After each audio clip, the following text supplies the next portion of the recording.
So, good morning, everybody. This is Viktor speaking together with Sylvia. Good morning. Good morning. It's a big pleasure for us to welcome you on our first English BOLL online session related to FortiOS major release 6.4, what's new. We had the opportunity already yesterday to have this seminar, this online session with our German-speaking audience. As we see in the guest list that we have, even in this session, some colleagues from the German part. So please give us the possibility to stay in English. Our French would be not so a pleasure for the most of you, and especially for our German guys, also a warm welcome from our side. Some points regarding the new, let's say, form of BOLL online session. We have here some notes for you that you are aware that all of the attendees are muted during the webinar, but you are heartily welcome to submit your questions via the Q&A. As well, you can chat with each other. So this is something which is switched on. The only thing is the raise hand. Depends how many attendees we have. It's a little bit difficult to follow up. So please, if you have any question or any remark, use mainly the Q&A section if you need answers. And if you have some let's say findings regarding technical issues during the webinar, please let us know it via the chat. I hope this is so far okay for everybody. Raise your hands now, okay. So that you have also an idea who is hosting you today. It's as usual a big pleasure to have Sylvia Schlaphof on my side. She's head of engineering, very well known. Everybody has the chance to use her knowledge in the support or in the regard of trainings. She's really somebody who has a long footprint inside BOLL and with Fortinet. Okay. Thank you, Viktor. Thanks so much.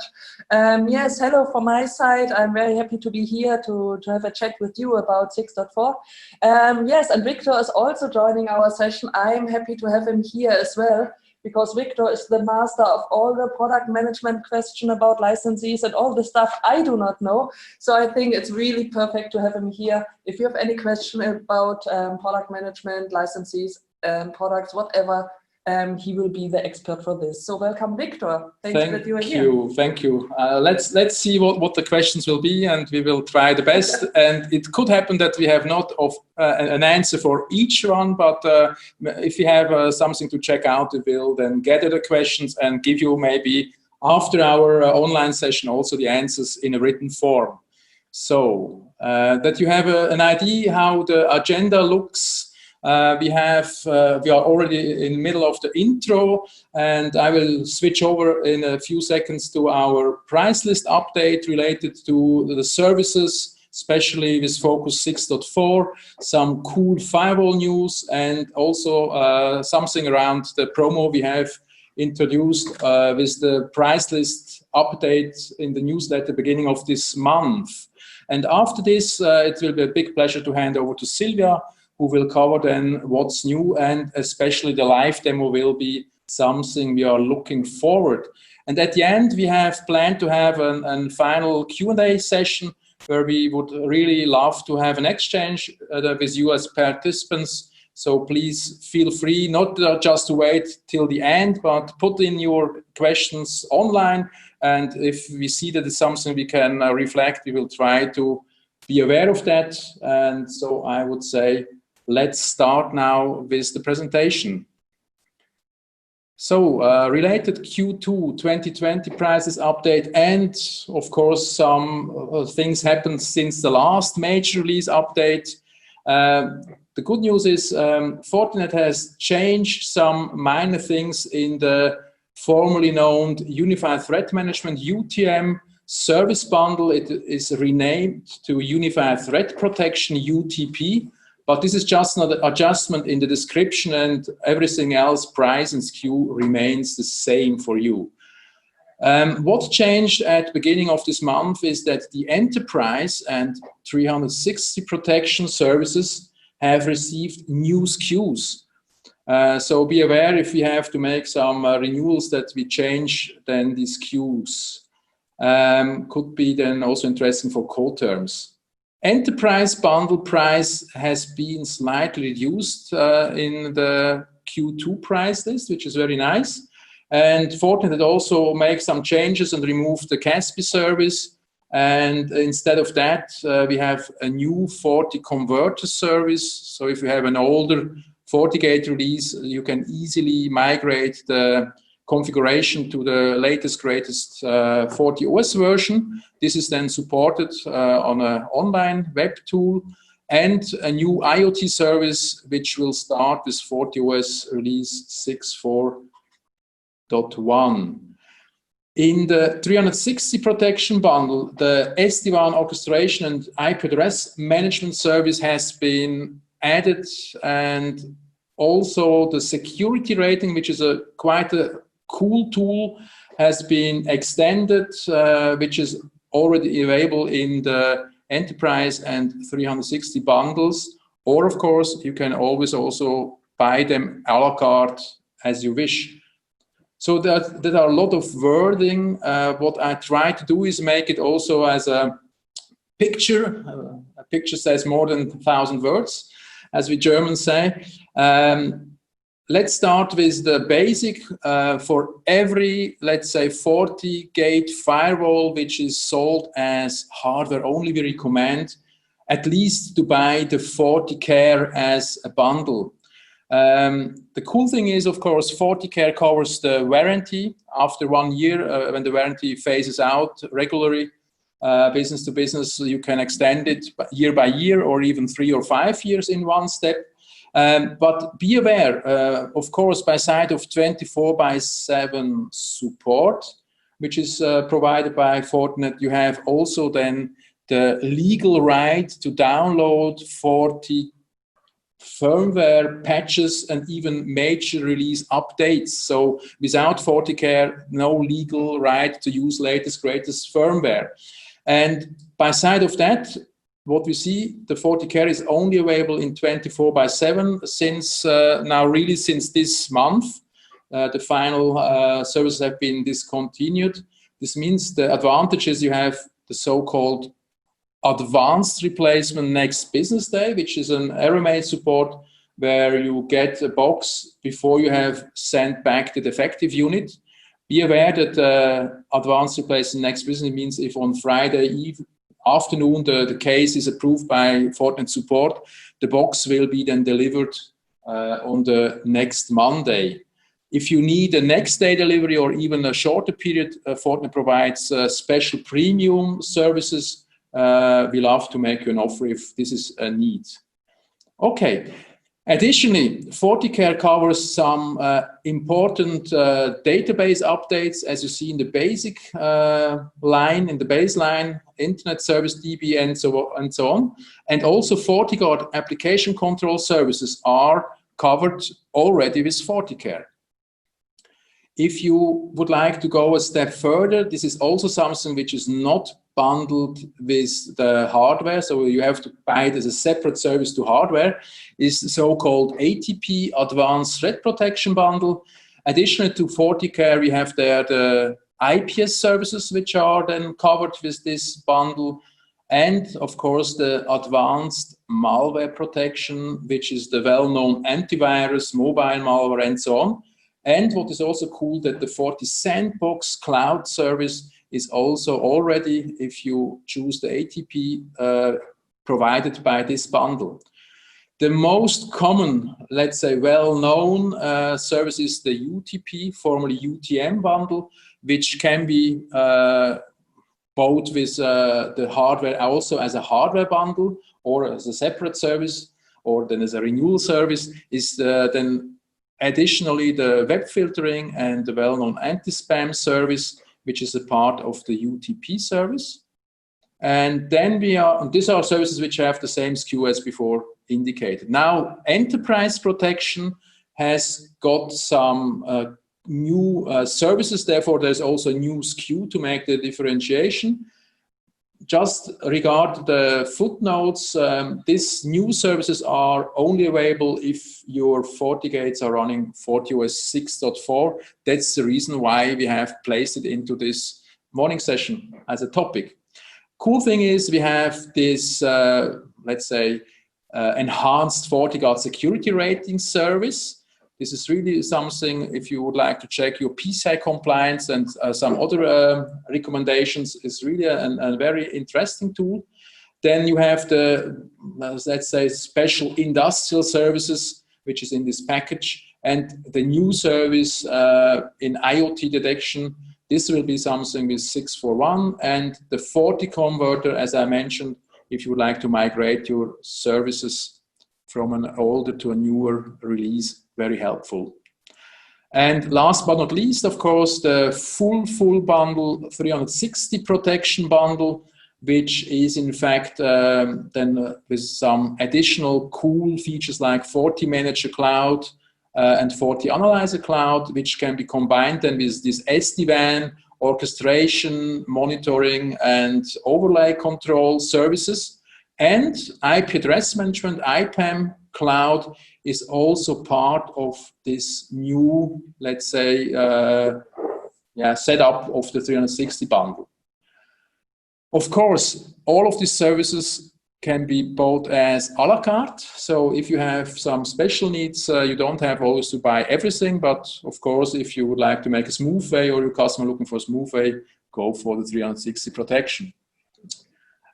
We would love to, sell this as the default, but as I mentioned before. The ideal use cases out of Fortinet's view is if you have mainly next-generation firewall in your mind.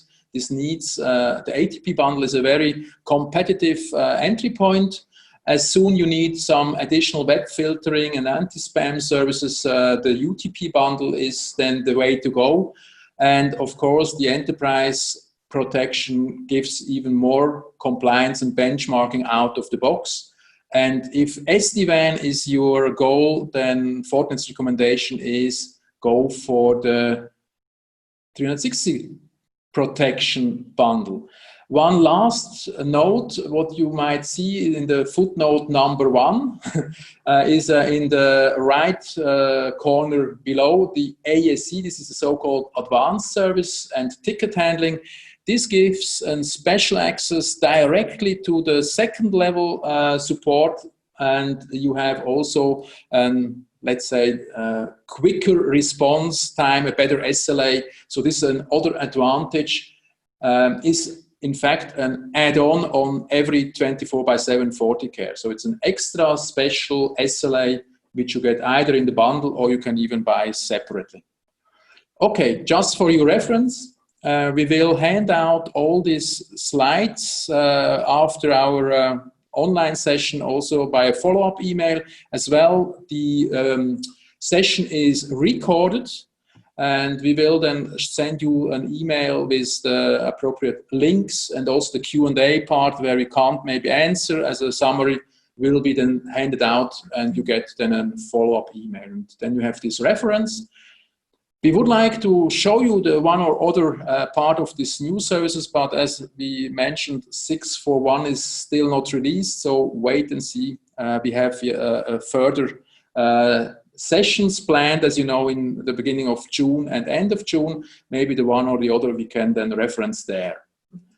Okay, last but not least, related services. That's really the last slide concerning services, and it's also the last, let's say, timeline we have now for more than 1.5 years. Always in our newsletter referenced, Fortinet has now really stopped the 8x5 FortiCare support portion. So the return to factory is terminated. We are now already in Q2. This means even the UTM, UTP 8x5 bundle is not anymore available. Of course, everybody who has a valid license can use it till the expiration date, but after this, we have unfortunately no chance to make a refresh of the service duration. We have to switch to the 24/7 versions with the advantages I explained before. Okay, so let's switch now to a very interesting part, what's new related, some cool FortiGate hardware. As we all know, SOC 4 has been released more than a year now, April 2019 with the 100F. And we love to see that Fortinet has also brought out the follow-up products we had till now, and we have still the E-series with the SOC 3, which is quite cool. 60E is a 100ER, this 80 well-known products, but the new 40F, and we will see also the 60F, together with the 100F, are already SOC 4 based. And if you look on the details, you will just recognize that a lot of these numbers compared to the E-series is by factor 4 to 5 faster, related to content scanning and so on. And the 40F is definitely a product which will replace the 30E, and even the 50E has to be watched out. Does it make sense to use Intel inside boxes? I would recommend really to check the 40F. What you also can just notice the amount of 40 tokens, mobile or hardware tokens are supported, and the access points and switches which can be managed by the 40F. The price is very attractive. It's the hardware-only price without the value-added tax. The good news is we even will get the 40F Wi-Fi version. This is really something we have looked out for a long time. Since last summer, Fortinet had to skip the Wi-Fi products due to European regulations. And so stay tuned. Beginning of June, we get the 40F Wi-Fi. Price will be announced on beginning of mid-Q2 price list availability. Also 40F is a quite an interesting product. The already announced 40F 3G, 4G model is built in LT. Also in the desktop version, mainly where you would like to have in a branch some kind of SD-WAN implementation and redundancy. So by side of the WAN link via normal provider, you can go via the LT and make a redundant, or even if you have no wired connection, over the air connection to the internet. And the numbers above are the same with tokens, access points, and switches. But if you look on the next slide with the FortiGate 6061F, this has been released in Q4 last year. I was quite happy to see the box, but as Sylvia will maybe remember, the support was not so happy, as a lot of our partners at the beginning with a new NPI build on the box. We had a lot of problems with memory leakage, so it was not so stable, and we had a lot of questions, so we gave a warning out. Even in our shop, please make a POC, test it before. But in the meantime, we have really cool patch releases, so the 60F works out of our side very, let's say, stable. And if you look on these details, it's quite impressive, the numbers. So SOC 4 with more ports gives really also quite a huge performance boost. The 10 gig, be aware, this is not the idea that this is 10 gig by one port, but it's the sum of all the interfaces which the SOC 4 can perform even on this desktop model. And the cool thing is we will also see a Wi-Fi version coming soon. Okay, one last remark is if you look on the access point numbers and switch numbers, you will see that this is already a big increase versus the 40F. And I would say in the desktop version, this is our run rate product, which is very loved by you and your customers. Switch over to the high end, which is very, very thrilling and good news. As you have maybe just seen and heard Fortinet was announcing for nearly a longer period that they will come out with a new generation of network processor. The MP6, which is still available in a lot of products, has become a bigger brother, the MP7. And if you look on these numbers, it's quite impressive. I don't want to read all of this individually, but if you look on the price in the left bottom corner, around 40,000 Swiss francs list price for the hardware only. It is a very, very competitive beast, which has the big advantage of still CP9 and the new MP7. And the value proposition now, what is really great is if you have some data center layer 2 connections over layer 3, it stretches via VXLAN really in hardware, which is a performance boost, your data centers across layer 3. Also in the DDoS area, we have something now packed in hardware accelerated. The MP7 helps you there out. And of course, in threat protection and SSL performance is again a big boost forward. The interesting part is if you compare it, and Fortinet made this table below on the right side, the security compute ratings as, let's say, industry average reference. You see that in these different specifications in the same price range compared to products from other marked competitors, Fortinet has really factors where they are faster. So you will see this slide deck later on when you get the handout, but just shortly note, the security compute ratings is a benchmark as indicated in the footnote where we have an average of other competing products in the same price band, and it's quite impressive what this new 1800 F series brings the rubber on the ground.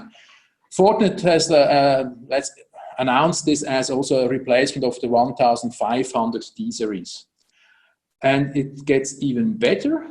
If you look on the upcoming mid Q2 price list, we will announce the 4200 F, which is also powered by the new MP7. And there is not just one MP7 or two, now there are 4 MP7 built in.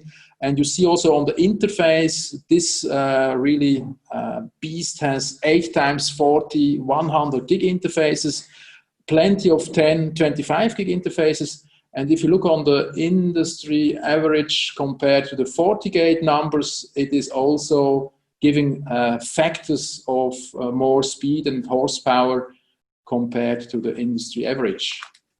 So stay tuned. There are already some preliminary data sheets on the web available. And again, MP7 is already 100 gig capable, has really deepest microsecond latency, the VXLAN and so on. I would say it's really, really very interesting product. I close my part and I'm now very glad to hand over to Sylvia, who will deep dive now into this very interesting FortiOS 6.4 topics. Sylvia, please. Hey, Viktor, thanks so much. Hello. Yeah, thank you for the great information. I would like to start my part right with the answer to a technical question in our Q&A box. Maybe you're already seeing them.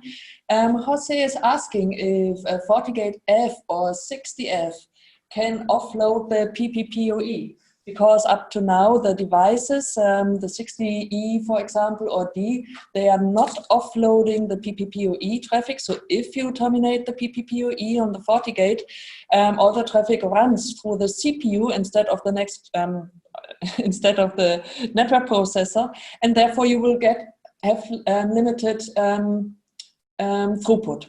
So unfortunately, sorry Jose, unfortunately, as far as I know, the PPPoE decapsulating and encapsulating is not offloaded yet on this 40 and 60F. So unfortunately, you will still have limited throughput if the PPPoE is terminated on the FortiGate directly. So to have more throughput, we would recommend to use a dedicated PPPoE modem who is doing this stuff. Okay, so yeah, hello again, and thanks for having the time with us. I'm really happy to be able to show you some of the new FortiOS 6.4 features. And as you know me, as you maybe have visited or joined another What's New session from us, you know, I'm doing this real life on the device directly. So I do not like all the PowerPoint slides. I would like to show all the technical stuff directly on the web UI or the CLI. But in this case, before I'm going to start, I just have some more technical information for you. And yes, I'm showing this on only a few slides. I promise there are not very many slides here. So before I'm going to start, so what are the highlights of the new version 6.4? And normally Fortinet has a presentation for this showing all the highlights. Unfortunately, this time not. So it was my task to look around, see what are the new features on 6.4. And yes, to answer this question, the most important changes have been done in the security fabric, monitoring, automation, in the secure access, which means the management of FortiSwitch and FortiAPs and the features over there, and the SD-WAN. So there are not so many next-generation firewall features new in this new version. So the most important stuff comes with SD-WAN, security fabric, and secure access. Unfortunately, I'm so sorry for this. Unfortunately, as you know, we have 3 online sessions for the 6.4 What's New, and I will show those highlights in the second and the third part of this version, of this session. So if you are interested in all the new cool monitoring and automation stuff from the security fabric, even though if you're only running one device, no, it doesn't matter, you will get these features. Please register for the second one. And if you're interested in SD-WAN, register for the second one. If you're interested for secure access, like FortiSwitch and AP, you should register for the third part of this online session. Even though we will have some nice feature for you today for the firewalling stuff, the security profiles, and the VPN, but I will come to this later. So first of all, just be aware, if you're going to update or if you want to update your firewall, there are some models that are not supported for 6.4 anymore. Especially we are talking about the 30E, the 50E, and the 80D. So even though those products are still there, they are still supported, those models, you are not getting a 6.4 firmware version for those devices. So especially those devices are the ones without hardware acceleration. So there are no SOCs, system on the chips, no network processors or content processors on those 3 devices. So that are just the CPU-based devices. And yes, of course, they are getting slowly. And yeah, and as almost everybody has a 1 gig interface with fiber to the home or something like this, we really need the fast devices. And that's the reason for the FortiF, which is a SOC 4 based device, which is replacing the old 30E, 50E, and also the 80D. So the FortiF is a new device. It will be delivered with the NPI of 606, and the official build will be 6.4, will be the FortiOS 6.4. Also, we have other new models, the 60F, 91E, and so on. You already have heard about this, but we already have 6.2 releases for those devices. So they are not so really brand new. The newest one will be the 1800 and 4200. You have heard about them from Viktor. That will be upcoming. Okay, so just keep in mind that the CPU-based devices are not supported for 6.4. Okay, so another thing you should notice if you want to upgrade your FortiGate to 6.4 and you are working with a FortiAnalyzer and a FortiManager as well, please make sure that you upgrade the analyzer and the manager to 6.4 before. So you cannot run a FortiGate with 6.4 with a FortiManager with 6.2. So you cannot manage the FortiGate with an older FortiManager.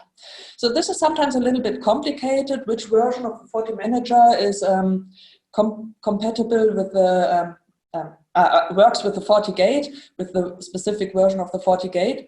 Therefore, you will have two specific compatibility links I've shown in the slide in the end. So just use those matrices where you will see which version is matching to another one. So the FortiAnalyzer, FortiManager, this is still an issue, so you have to update them before. If you're working with some other devices like FortiSwitches, FortiClients, you can run with older versions. You do not need to update to 6.4 as well. Okay. Is there something else you have to notice? Yeah, sometimes we have to take care about the maximum values. As you know, there are some maximum values on the devices. So for example, how many APs can be managed with a specific version, FortiOS version. And in this case, we have changes here as well, but only, how should I say, only to the good side. So those numbers are increasing, they are not decreasing. So especially the number of 40 APs, access points, and 40 switches, they are increases on some models, as you've seen in the slide. I do not talk about the numbers as specific, you can read them by yourself. But just to let you know, there is no decrease of maximum values.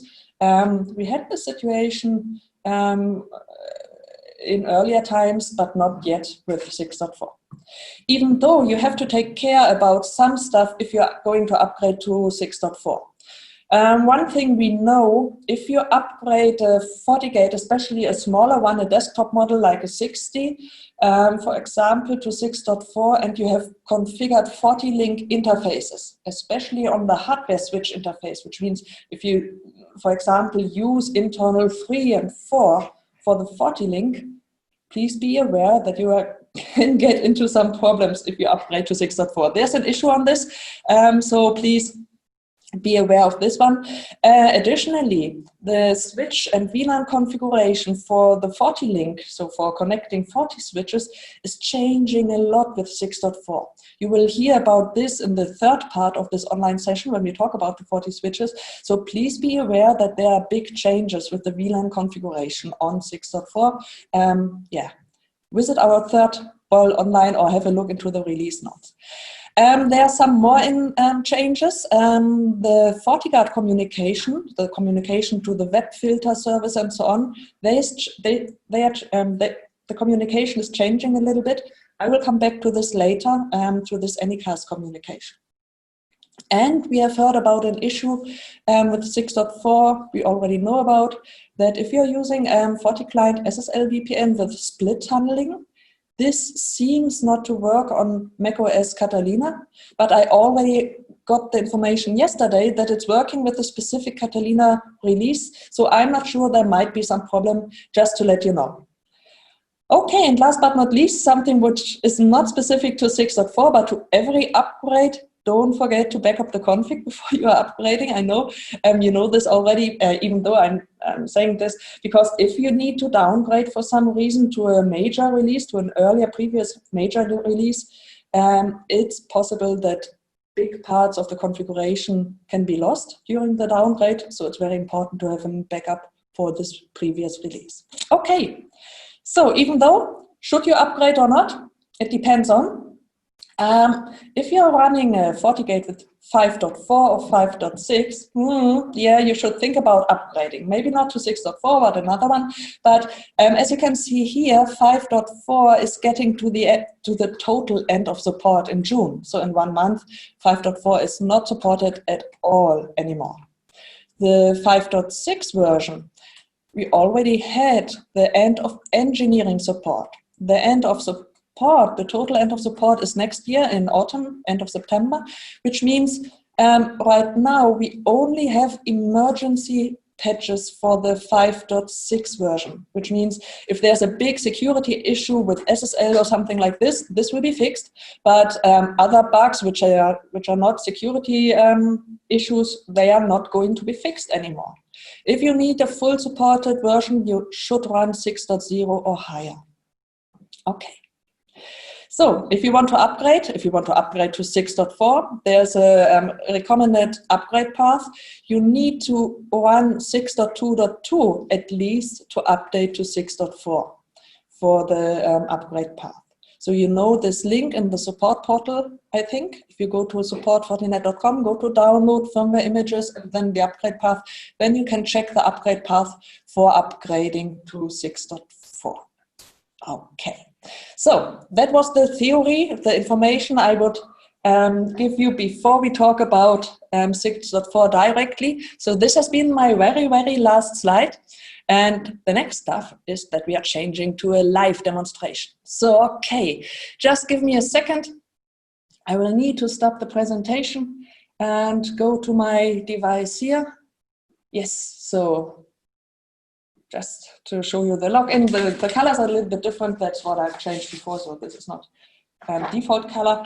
So this is a device on 6.4, and yes, I'd like to show what have changed in 6.4. Not everything, as I already told you. I would talk about the new features in the dashboard. I will talk about the new features in the system menu, in this one, the system, and the policy security profiles, and last but not least, a little bit in the VPN. So there are not so many new features, but some of them are very, very interesting. So let's start. What has changed in the dashboard? So on the first glance, nothing has changed, but that's not correct. So if you have a deeper look, if you have a second glance, you will see that the menu is much larger than before. And if you really have if you're really smart, maybe, you will see that there are two other main menus here on the left side are removed. So in earlier version, we had a FortiView and a monitoring menu here on the left side.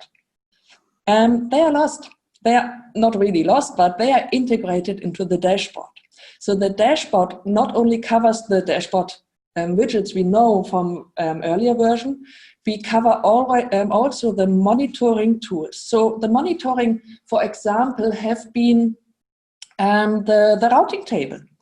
So if you go to network here, this is a default dashboard you will get with upgrading the device. You will get information about your routing table. They are covered here. So if you click on this widget, so like this, then you will see your routing table here, the active routing table, IPv4, IPv6 for the static and dynamic routes, also for the policy routes, which are not configured here, so this is empty. So here you will see the routing information and you will have some graphical information here. And those widgets are really nice because you can click on it. So you can click on the connected, and with this you will get a filter on all the connected networks. So now you see all the directly connected networks on your device. You can go back to the full view. And for example, you can click on the interfaces. So let's click on WAN 1, and you will see all the routes directly connected or routed to WAN 1. This is pretty nice, especially if you have some bigger routing tables, like for example, you have 40 or 50 routes in your routing table or more, then it's really nice to have a filter mechanism to filter on specific interfaces, on specific routing types and so on. So that are the monitoring stuff. You will see monitoring information about Wi-Fi, which is not configured now, so it's pretty empty here, about users and devices who have connected, the device inventory, and so on. What you will see in the dashboard as well is the FortiView, the old FortiView information. So like the information about the top destinations, like here. So this is just a new menu, so nothing has changed here. There's only one thing that has changed, which I really love. It's a mouse over information window. So, for example, if you go with your mouse above a specific address, you will see more information about this one. You will not only see the IP and the DNS name, you will see the owner, you will see the location, and you will see the running services on this IP, on this server. These are the information taken from the ISDB, from the Internet Service Database, and you will get this information directly here on the web UI. So if you see, there's a IP, who's this? Just click on it, and then you will see, it's a server in Zurich. The owner is Tencent, or Tencent, I do not know, don't know who has asked this server, but you will see more information about those servers. And you will have this information not only in the dashboard with the FortiView information, you will have the same information in the log as well. So if you go to the logs, for example, this is because the FortiAnalyzer is not connected. This is for a later demonstration. So let's have a look into the memory. If you go to an IP address here as well, have the mouse over event, yeah, you will get the information. This is a Microsoft server located in the US, and you will have a lot of Microsoft services running on this device, on this IP address. So this is a pretty nice thing. So yeah, as a summary from this change, I love this new dashboard. I love it because I will have all the real-time information in one menu. Before in 6.2, I had to click to the dashboard, then I had to click to the monitoring menu, then I had to click to the FortiView to get the information, to get all this real-time information, and now it's only one menu where you have all of it. And the nice thing, as you know about the dashboard, you can customize it. So for example, if you're not using any Wi-Fi at all, so delete this dashboard, you do not need it. So before with the monitoring, you had the Wi-Fi monitor, even though you do not have some Wi-Fi configuration on this device, you had this menu point, this bullet. So now you can customize it so that you only have those menus you really need on your device. So this is the new dashboard. So this was a little warm-up. So some graphical stuff. Now let's get into the technical part a little bit more. So I do not talk about the security and about the network here. I will skip to this. I will talk about this one in 2 weeks in the second part. I would like to talk about the new features in the system menu here. So let's have a look here. So on the first glance, it looks more or less the same, and it is more or less the same. But there are some small new features. Let's have a look to the admin profiles. If you go to the admin profiles, this is the profile where you can decide which privilege an administrator has. So if you go to a specific profile, you can see that you can configure the access control for the different configuration parts. You can disable it, you can put it to read, or you can put it to read and write, so he can configure in this kind and in this security fabric. So what's new is this one here, the permit usage of CLI diagnostic commands. So in earlier version, if you have an admin with some read-write access control rights to the firewall, he was automatically be able to run firewall diagnostic commands, to run the packet sniffer on this device. Now you can decide if he is allowed to do this or not. So you can really enable or disable the use of the diagnostic commands from the CLI. So for me, this is pretty important because I'm doing this all the time. So I would need this, switch. But maybe you have other administrators who should not troubleshoot the device, so you can disable this one. Okay, what else? What else is new on the system menu? Or maybe what is lost? There is one point which is lost. Maybe you remember there is an advanced system configuration. So in earlier times we have system and then advanced, but now this advanced is lost. So with the advanced menu, you were able to configure the USB auto installation, or you can could have configured the mail server, or you could have downloaded the debug logs.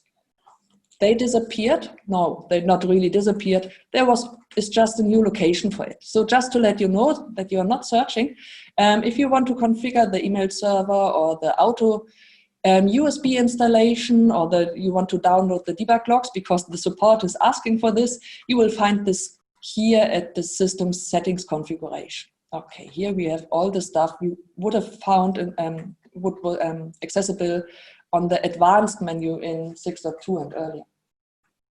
Okay, so nothing specific here, but just one. This is my highlight for the system configuration. So there's changes in the system. Let's go to the clustering configuration, high availability. So let's have a look. We have a small cluster here with 2 devices. It's an active-passive cluster. We have 60E, which is the first one, which is the master, and then we have a slave.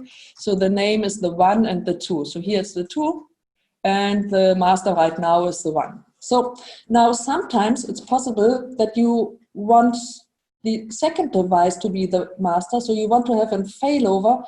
For example, you want to do some maintenance on the first one, on the first device, which is running the master role right now. So you need a failover. So how did you how have you been able to do a failover up to now? So up to now, there are only limited possibilities to do a failover. So one would be to switch off this device, to power it down, or maybe to unplug a monitored interface. So like here with the eye, this icon with the eye is a monitored interface. If this one is not there, you will get a failover. Or you will change the configuration by changing the priority here. This may work depending on the override configuration. So, but there's no really nice feature to do a failover explicitly. Now there is. So let's have a look. We have to go to the CLI. It's not a web UI feature, and you will notice why. So in this cluster, I'm on the master device. I have a new command, execute failover, and the syntax is failover set 1. So to give an explanation on this, the failover is a flag. I'm setting a flag, I'm enabling a flag, and I can disable the flag. So with this command, I'm enabling the failover flag, I'm setting it, and I'm setting this on the number 1. So the number 1 is always the number 1, but not if you're running a V cluster, a virtual cluster. So if you have a cluster with different VDOMs, and you have a virtual cluster, so one VDOM is active on the first device, the other one is active on the second device. Here you can say 1 or 2, which cluster member is failing over. So if you are not running a virtual cluster, it's always the 1. So what's happening now, if I say, okay, I will set the failover flag on this device, now it's a tricky one. It says it's only, Fortinet is saying it's only intended for testing purposes. So I have no clue why this is only for testing purposes, not for productive purposes. I do not know, I'm sorry. But he is asking, I really want to do this. And I say, yes. So what's happening now? Let's have a look. Just reload this side. And now we had a failover. So if you log in again, you will see, if we log in again, that we are now running on the second device. You see the number, the name. Now the master role is on the second device. So this is pretty easy to have this failover. So now, how to get back? Normally, you should unset the flag on this device. So this would be the real way to get back, to unset the flag. But I think that is what I have tested. You just can double it by execute failover by setting the flag on this device as well. So if you go back, I'm back on the first one. So this is not the official way, it's not the official procedure to fail back. So normally you should unset the flag here, but it's working this way as well. Okay, so this is a nice feature. I love it because now we have a possibility to do a failover, a manual failover without plugging some cables, which is not really nice procedure for doing this failover. Okay, so there's another new feature in the cluster configuration, which I like very much. So normally, you know, in a cluster, everything is synchronized. Everything of the configuration is synchronized, but not the HA settings and the host name. But all the other stuff is synchronized, especially where is my syslog server or where's my Forti analyzer for sending the logs, for sending remote logging. So both devices are normally logging to the same Forti analyzer or to the same syslog server. So this is nice, of course, but for example, if you have a cluster which is located on 2 different physical locations, so like you have a one center in one city and 200 kilometers away is the other device for this cluster, then maybe it's not a good idea to have only one Forti analyzer, but maybe it would be a good idea to have a Forti analyzer in each place, in each location for both of the cluster devices. And this is possible right now. So if you do not want to synchronize the Forti analyzer settings or the IP address for the syslog server, you can use the following CLI command. It's a little bit tricky. It's a vdom command, even though you're not working with vdoms, it's a vdom command. It's the vdom exception. So with the vdom exception, you can say which setting should be accepted from synchronization. So let's have a look. What are the possibilities here? So if I go to system object and type a question mark, you will see that you can make exceptions for all the FortiAnalyzer settings and the syslog setting. So remote logging can be changed by having two different FortiAnalyzer for both of the cluster members. Okay. So once you have set this configuration, you can configure another syslog server or FortiAnalyzer IP on the second device. And this configuration is not synchronized anymore. That's the reason. Okay, so that are the cluster features, the new ones. Let's go ahead. Let's have a look to the FortiGuard. So not very much has changed here, but one big thing. So you already know from 6.2 that the communication to FortiGuard has changed to TCP with HTTPS. You can still switch it.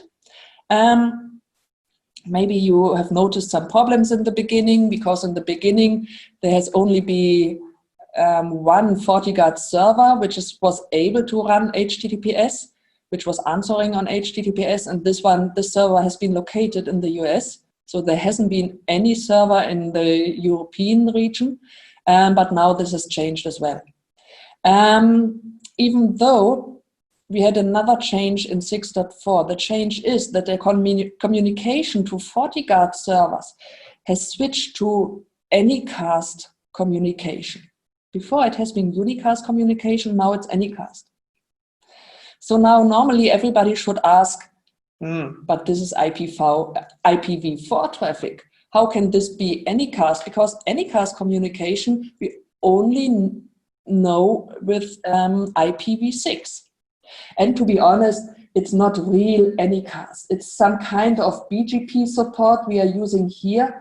So the idea is that we have only one address for the FortiGuard servers, but there are different servers located all around the world with the same IP address.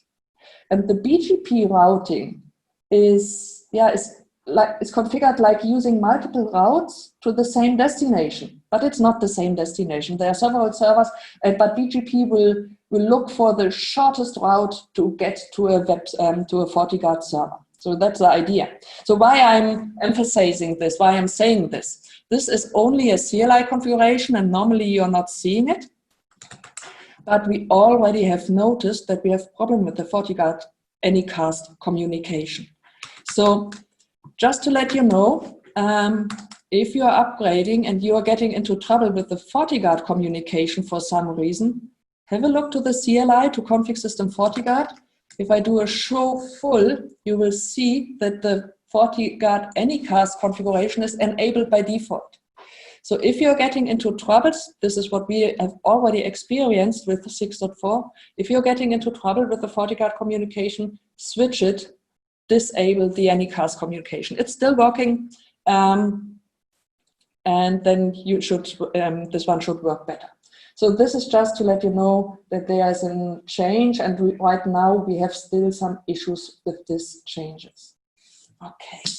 So another cool thing, you already have seen it maybe, is this right side here on this web UI. Now you will see how many bandwidth is used for the different Fortinet services communication. So it's pretty nice to see if you have a lot of communication for some Fortinet services or not, just to give you the awareness where you're using a lot of bandwidth and where not. Okay, so that's all. So we do not have that many changes here in the system menu. So that's why I'm skip to the next one. So let's have a look to the policies and objects. What's happening here? Let's go to the policies. There's one big change. You can notice it here. By default, with 6.4, we are running a consolidated IPv4, IPv6 firewall policy. So this has been an option before, but now it's the default setting. By default, the firewall policy contains the IPv4 and IPv6 rules. Before, by default, you were running two different policies, one for the IPv4, one for the IPv6. Now we have a consolidated view. So maybe you are running IPv4 and IPv6 with 6.2 or 6.0, and you are upgrading. What is happening is that the rules from IPv6 and IPv4 are putting together in one big table. The priority have the IPv4 rules, and in the end you will get the IPv6 rule. This is what is happening during upgrade. So if you are not running IPv6, you won't see a change here at all. Okay. Yes. So, and now there are some more little changes in the 6.4 for the firewall policies. So one feature which I really like, but I'm not sure if I should show you this one. No, I do. Is the Session Ttl. The Session Ttl is a value which is normally is set to 3,600 seconds for a TCP session, which means if you are building up a TCP session and there's no packet using this session, after 3,600 seconds, the session will be terminated on the firewall. This is some kind of idle timeout on the firewall.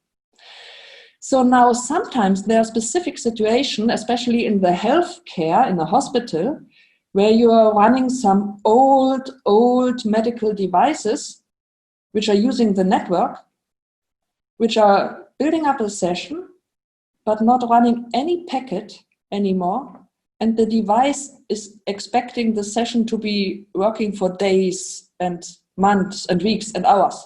So sometimes we had a lot of problems with hospitals and with the firewall, where the firewall is terminating a session because no packet is running on the session anymore, but the device, the client, the medical device is expecting the session to be up and running. But there's no time to live packet or something like this on those old devices. So what we can do now, like having a look into a normal firewall policy, this is an example for it. I'm going to the CLI. Let's have a look how to configure the Session Ttl. So the Session Ttl, the Session Ttl is set with this CLI command. And normally this is set to 3,600 or whatever. And now you have a special one. You can configure this one. Oh, this is really dangerous. So what we are doing now is you say the Session Ttl is never, so the firewall will never delete this session if the session is not terminated by a client or by a server with a reset or fin flag. So by default with these settings, the session is on the firewall up and running forever. So never do this if it's not necessary. This is not helping you. If you are doing this for all of your sessions, the memory will fill up with a really big, huge session table, because the session will stay in the session table forever. But for some medical devices, it's really necessary to have this, and now we are going to have this. But yeah, do not do this by default, only if it's really necessary. That's why I've told you. Okay. So this is one new feature we have in 6.4. What's new as well? So we have some new features with the address objects, especially with the geographic address object. So let's have a look. As you know, we can configure new address objects, not with an IP, but also with some geography information.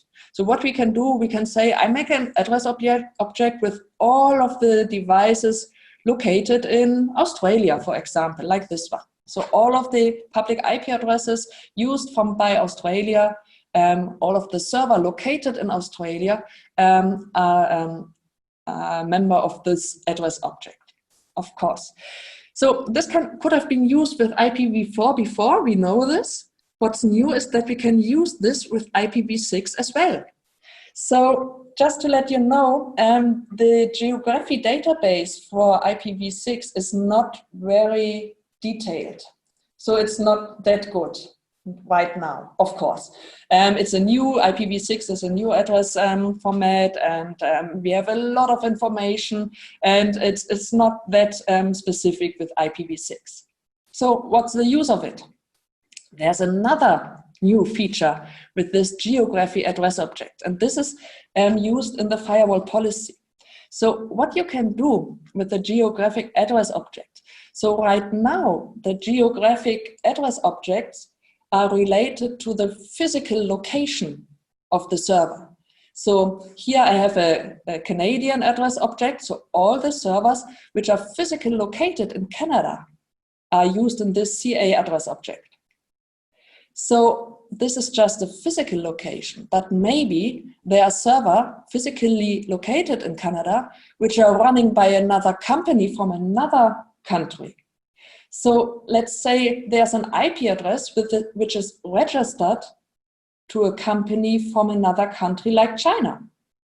So this is an IP address. This, maybe you see it here, this IP address. This is a server located in Canada, physically located in Canada. But if you're running a whois on this IP address, you will see a Chinese company. So it's registered to a Chinese company, but it's located in Canada. So now, what do you want to have?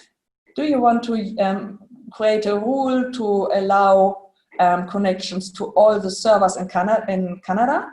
Or do you want to have a rule which allows connections to all the servers registered by Canada? So this is the difference you can configure in the CLI right now. So here you have a geo IP match, and you can distinguish between the physical location and the registered location. So now you can say what you want. You can decide by yourself. So just the physical location is important or the registered location. So by default, it's still the physical location as before, but now you have the possibility to go to the registered location. And this one would make sense for the IPv6 geographic information much more. So now we know who is the owner of an IP address, of an IPv6 address, and with this we have much more accurate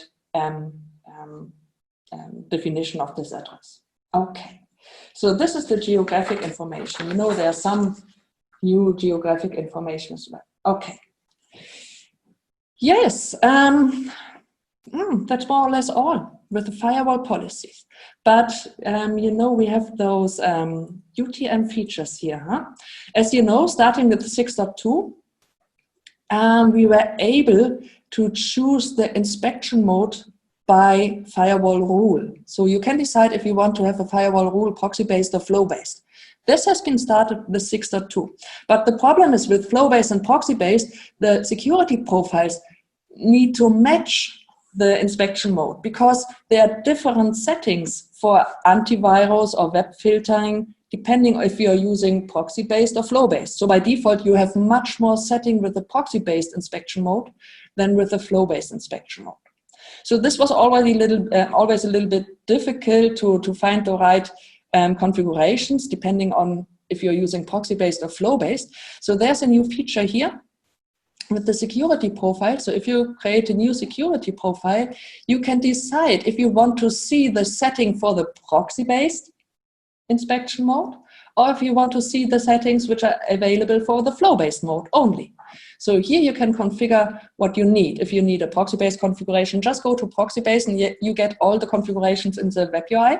If you want to use this profile flow-based, just switch to flow-based. It doesn't make sense to have a proxy-based configuration here, which cannot be used by the flow-based inspection.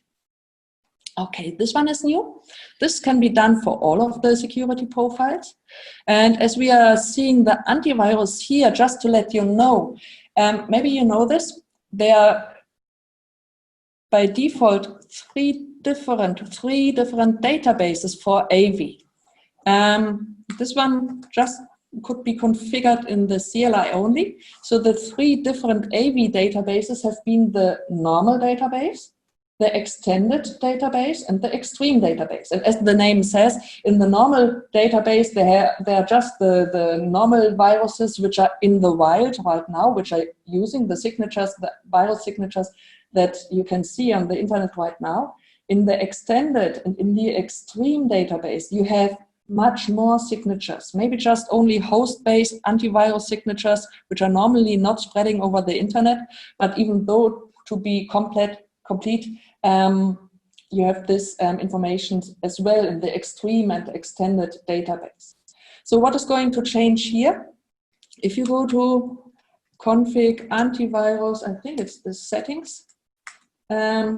Here, formally, you could configure the default DB, normal, extended, or on the bigger devices, also extreme. The extreme database can be used on the 300D and the bigger ones, not on the smaller ones.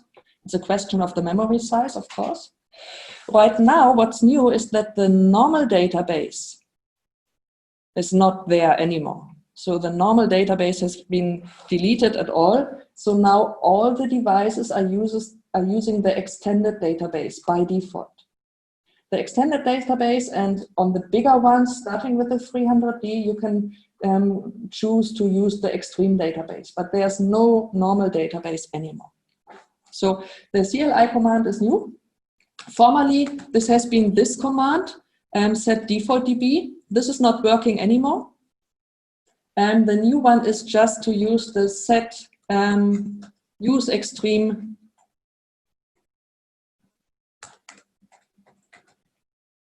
DB. That one should be the new command.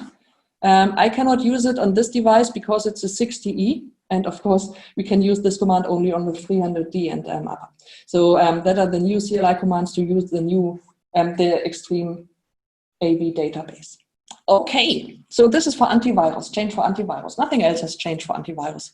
Furthermore, with the web filter, now it's a little bit difficult. There's a new feature introduced in 6.4 for the web filter. It's called the Credential Phishing filter.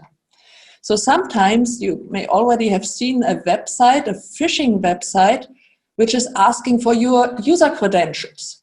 So they want you to, a phishing site wants you to type in the username and the password from you. This is credential phishing. We have a new feature which tries to identify credential phishing and to block it. Unfortunately, I tried to configure it, it's not working now. I still did not get it to work, so I cannot show you. It's a CLI configuration. You have to configure a connection to the domain controller to get your credential information and so on and so on. For me, it's not working now, so I'm hoping that it's an issue which will be fixed in 6.4.1. It should be released soon. Maybe I can give you more information then. But right now, the credential phishing, for me at least, it's not working. I'm discussing with the support already, but yeah, we are still working on it. So that is a new change, which is, sorry, not working now. Yeah, and that's more or less all. There has been some smaller changes in the SSL SSH inspection. So if you go to a profile here, if you do deep inspection, there are some more features by enforcing the compliancy. Before, it has just been enforcing the SSL protocol compliance. There has been only one switch. Now you're a little bit more granular. You can distinguish between the cipher compliancy and the negotiation compliancy. And what has changed as well is the logging. The logging is much better, so you have much more information about some problems in the SSL negotiation, if there have been other issues with the SSL decryption. So the logging is has been improved for the SSL decryption. Okay. Yeah, so not many features here which I can introduce. Therefore, I want to switch over to the VPN. There's one. This is my favorite setting. Hey, let's go to the VPN for the SSL VPN, especially right now. So what has changed here? If you're running SSL VPN in web mode, you already know you have to log in with a username and a password, and this password has been a local password or a password which is checked by LDAP or Radius or something like this. What is new with 6.4 is that you are getting a SAML integration. You can use SAML. Up to now, unfortunately, it's a CLI configuration. I'd like to show you this one. No, this is not working. And let's go back. Config user SAML. Here it is, show. So we already know SAML in FortiGate environment for the security fabric. With SAML, the FortiGates could authenticate, so the admin user could have authenticate with SAML in the security fabric on the different devices. But now we can use SAML for the firewall authentication and for the Ssl Vpn as well. And of course, normally we should use the FortiAuthenticator as a SAML IDP, but this is boring, so I do not want to test it with the FortiAuthenticator. I just wanted to check if it is working with third-party SAML providers as well. So I checked another one. I checked Outpoint. Maybe you know Outpoint is a feature from another firewall vendor. So I'm not sure if I could tell you the name here. No, I don't tell you the name now. So yeah, I just was interested if this is working as well, and it is. So let's make an example. So I'm opening a new window just to make clear that I'm really on another device. Here I type in. It's an S194. It's already here. Yes. So this is a web login for Ssl Vpn, and you will see the difference, right? So there's a single sign-on button here, and this one is nice. So let's demonstrate it. I'm clicking on this single sign-on. Now I will be asked for my SAML identity. This is SY. So, and now I have configured this user by just using a push notification, not a password. So that's why I'm not getting the request for a password. It's just a push notification. So what I'm doing right now, I press on, oh, it's in German, I'm sorry. This means send a push notification. Now it said the push notification has been sent, and the push notification is one which has been sent to my mobile. So you cannot see this because you cannot see my mobile, but I got a message on my mobile right now, and the app is asking me, hey, do you want to really to log into the Ssl VPN? And now I say, yes, I want to do this. And now my answer has been sent. Ooh. And okay, this shouldn't have been like this. So normally, I should have been logged in. Oh, sorry. Yeah, no, oh, sorry, I was too fast. Take your time. Yeah, like I'm sorry. Yesterday. Yeah. So now that's really a funny situation, because yesterday I had the same problem with the Firefox. I said, oh, it's a problem with the Firefox. Today in the morning, I checked it with Chrome and it was working. But now it's not working again. Even, all the time I'm demonstrating it to the attendees, it's not working. It's really not. You are too fast, Sylvia. Yeah, maybe this one. Okay, I'm sorry, but now just by using this SAML identity, I was able to log into the Ssl VPN. That's what I wanted to show you. So this one right now, the SAML authentication is working for Ssl VPN web mode, and it's working for firewall authentication. Or at least it should work for firewall authentication. So what do I mean with firewall authentication? Sylvia, we have a question concerning SAML authentication with FortiClient. Of course, we have an integration with FortiClient. Do we? So for SAML is right now just working for the web mode, not for the tunnel mode, as far as I know. Okay. But it's a good question, Sebastian. I will take it on my notes and I will try to get an answer for you. So right now it's just for web mode. I do not know what is the roadmap. I think it will be extended, but right now it's just through the web. Okay, and it's through the web with a limited capability. It should work for the firewall authentication as well. So maybe you know the firewall authentication, I want to use a specific rules, but I have to authenticate on the firewall before. Now we are able to ask a SAML identity provider. This is what I have configured here. but unfortunately it's not working now. So it's really strange. It's working for Ssl Vpn, but it's not working for the firewall authentication. I'm already discussing with the support from Fortinet. They say it's working, but for me it's not working. So something is wrong in my configuration, or the supporter, yeah, whatever. So I think this will be fixed pretty soon as well. But this is what is the goal right now. And I'm pretty sure that that we will extend this SAML authentication to other services as well, because this is so important to have such kind of SSO login. Okay, so maybe, by the way, just go back to the Ssl VPN. I'm still here in my Ssl VPN. There's another new VPN feature in the 6.4. It's a VPN location map. So this is not very interesting right now because I do not have geographic information, and my Ssl VPN connected right here has a private IP address. So this is why the location of the private IP address is unknown. But normally, if you're running VPNs with public IP addresses, you will see from all over the world where your VPNs are connected to. And not only the Ssl VPN, also the IPsec, FortiClient, the branch office VPNs, and so on. So you will have a geographical view on all the VPNs running through the different countries. This is really nice, I think. Okay. Yeah, that is the new stuff for the VPN. So I'm going to come to an end. Yes, the time is almost up. Yeah, Viktor is showing me the clock. By the way, Viktor, did you know that you have extended your part by 10 minutes? So just let you know. But you are so I'm just fast. kidding him. You are so fast, you zipped the information. Okay. Okay. So, no, just one last thing. What has changed in the logging? So what has changed here? Almost nothing. Only one thing for firewalls running a internal disk. So I'm changing my FortiGate because the 60E, there's no internal hard disk.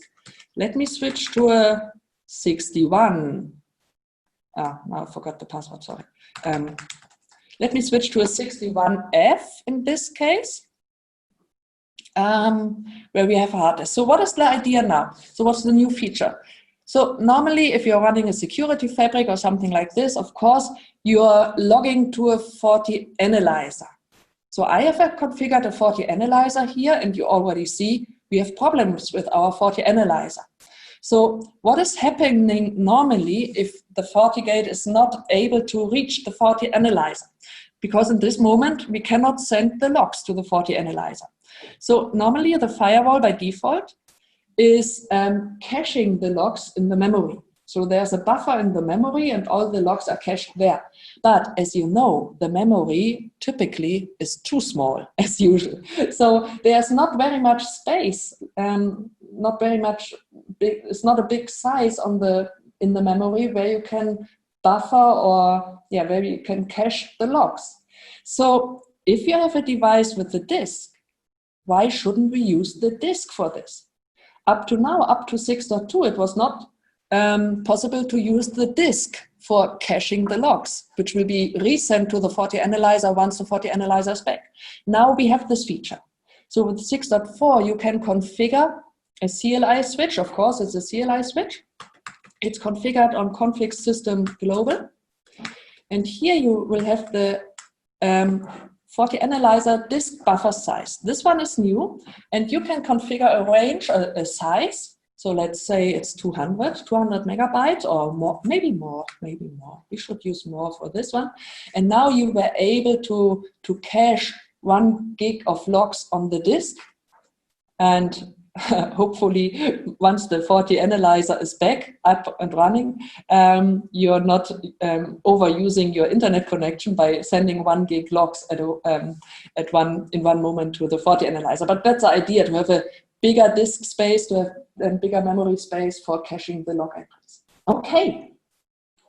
There's one last other thing which has changed, which I'm very happy of, because some time ago, the memory setting, what is locked into the memory, there was a, oh no, I'm sorry. It's not the setting, it's the field type. Okay. Normally, the default severity configuration is set to notice, to warning. I think it was warning. So by default, in the memory, you hardly find any log entries because the severity information is just logging the warning and more critical information. So not the information log entries. This is changed back to the information severity. So right now in the memory, with 6.4 by default, you're getting much more log entries back. So this is very helpful if you're troubleshooting. If you're troubleshooting, you're looking for some traffic logs and there's nothing in. It's a pity for troubleshooting, but now we are back to the information. So for the troubleshooting guys, this is pretty helpful, I think so. Okay. Yes, so time is up. I have to come to an end, unfortunately. I didn't show you all of the VPN, all of the firewall stuff, but I think the most important ones were only small changes. There will be much better or much more interesting changes in the security fabric, SD-WAN and the Forti switch and so on, but we will come back to this later. So I want, or we, both of us, Viktor and me, want to have some more time for having a small discussion with you. Are there any more questions? Are you interested in something more? So just use the Q&A or the chat and we will try to answer your question.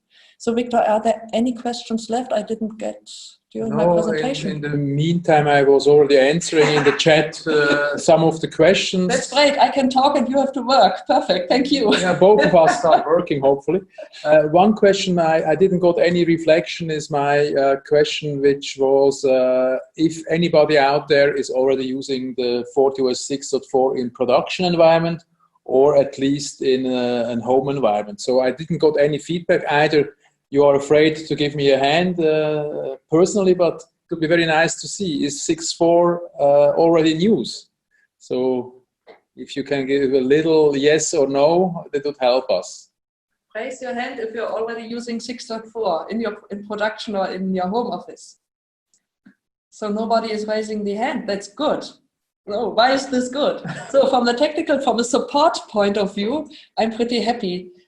Do not use a general availability major release without any bug fixes in production. I think your customers won't get happy with this. It's not because Fortinet is doing bad firmware, it's just because there are always some issues.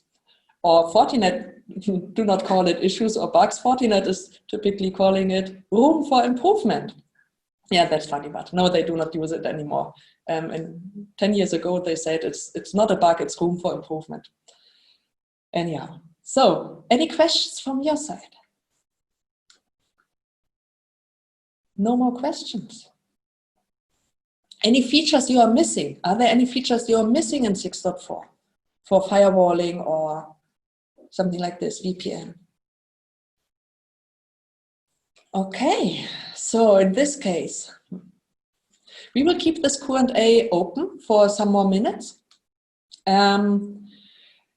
We at BOLL Engineering, we are looking forward to 6.4.1, not only because of some bug fixes, but also because of some new feature like the new IPAM service. We are really eager to learn what service we can use there. You will get this information in our upcoming BOLL online session. Hopefully, yes. Yes, we hope so. Okay. Maybe there is just one reference that Fortinet is providing a 6.4.1 session this afternoon. So it might be interesting for you folks to join this 6.4.1 overview. I am expecting it more as a sales pitch, but as usual, it gives you some impression. And the interesting part is when we have tried to get some information from our Fortinet peers in Switzerland, they have till now quite not too much information out there, even at Fortinet side. Everybody's waiting now for the 6.4.1, then the official slide decks and so on should be then released as well. So stay tuned, and I'm quite sure that we will see a lot of information coming in a short time also from Fortinet officially. Yeah, and I think then maybe the outview would be quite important. So on the one hand, many thanks that you joined us today for this cool session. It's as always a pleasure to do it with Sylvia. Thank you. It's always a pleasure to have you on my side, just as a backup for all the difficult questions. Thank you, Viktor. Yeah, thank you, Sylvia. And as Sylvia already indicated, this is a series of free BOLL online sessions, which will not absolutely replace our morning sessions. So we are looking forward to have again morning sessions where we can join you personally and meet you in Lausanne or here in Wettingen. But of course, it's a new cool form to broadcast and share information on a new way. And as indicated, the next BOLL online session around what's new in FortiOS 6.4 are already announced on beginning of June. So stay tuned, and we would love to see you again on the 4th and the 24th of June, or of course, if you would like to join us in the German version on the 3rd and the 23rd of June next month. Yeah. Then I would say many thanks for your patience and time, and bon appétit. À prochain. And feel free to fill in some more Q&A or some chat informations. We will send you after these sessions then the follow-up email with the link to the presentation, maybe to some Q&A answers. So answers to the Qs. Yes. And of course, the link to the recording which we have just done in the background. So if you would like to share this with your colleagues who couldn't join the session, so you have then a reference.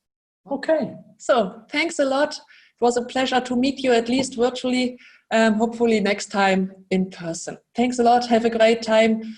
Stay safe and see you soon.